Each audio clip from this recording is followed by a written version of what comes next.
انا ما احب اللحيه، لذلك انا جاي اشيلها بالليزر. بس يوم قرأت دراسه شفت ان اللحيه لها فائده رهيبه للوجه، انه هي تحميك من الضربات او من البوكسيات.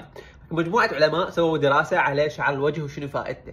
اذا تلاحظون انه شعر الوجه ينمو فقط على الفكين، ما يطلع لك هنا شعر كثيف او على خشمك.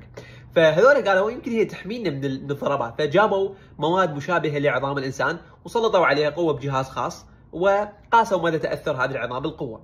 هالنوب جابوا هذه العظام الاصطناعيه وحطوا عليها صوف مال الغنم، اللي هو تركيبه مشابه لشعر الوجه، وايضا سلطوا عليها نفس القوه. شافوا انه العظام ويا الصوف امتصت 36% من هذه القوه، وصارت 16% اقوى قبل لا تنكسر من العظام اللي ما بها شعر.